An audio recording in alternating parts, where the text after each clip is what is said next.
Sébastien Delpino, bonjour. Bonjour.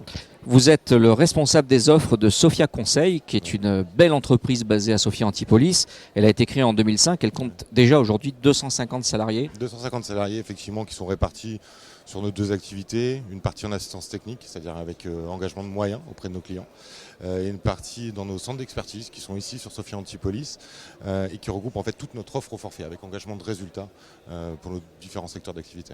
Alors Sophia Conseil, comme son nom l'indique, c'est une société de conseil. Vous Exactement. évoluez dans quel domaine exactement? Alors c'est une société d'ingénierie donc en conseil scientifique et technique qui évolue on va dire dans les plus grands secteurs de l'industrie. Nos clients sont répartis par de grands donneurs d'ordre, du spatial, de l'aéronautique, du transport, de la défense, mais aussi par un certain nombre de start-up et de jeunes sociétés. On se différencie en fait par nos 4 centres d'expertise qui sont sur Sophia, donc qui couvrent les métiers de l'optique et de la détection, donc traitement d'images, contrôle non destructif, de l'électronique qui va faire du développement de cartes. On a un très grand savoir-faire en IoT, donc dans les objets communicants, pour pouvoir proposer à nos clients différentes solutions, LoRa, Sigfox, Sixlopan, d'où notre présence aujourd'hui à Innovative City, et un savoir-faire en mécanique et en IT. L'objectif pour tous ces clients, c'est qu'ils vont avoir la possibilité, grâce à nous, avec un seul interlocuteur, d'avoir tous les métiers pour le développement de leurs produits, de leurs systèmes, de leurs moyens d'essai.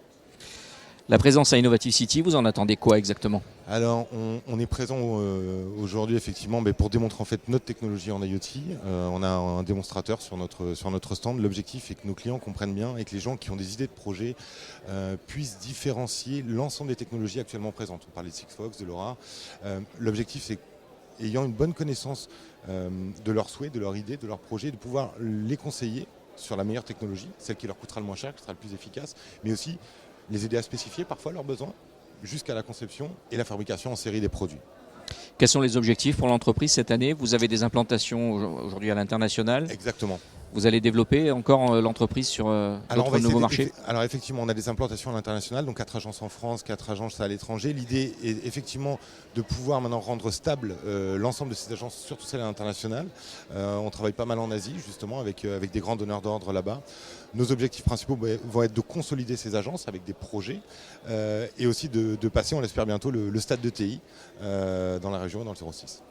En tant que responsable des offres de Sophia Conseil, c'est quoi vos priorités en ce moment?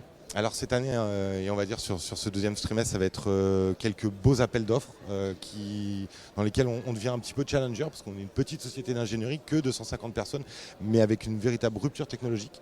Notre objectif est de pouvoir convaincre nos clients sur ces nouveaux appels d'offres et conquérir de nouveaux marchés, qu'ils soient dans le spatial ou dans l'automobile qui actuellement connaît une belle reprise et beaucoup d'innovations sont attendues dans ce secteur, et notamment en optique. Voilà. Merci Sébastien Delpino. Je vous remercie.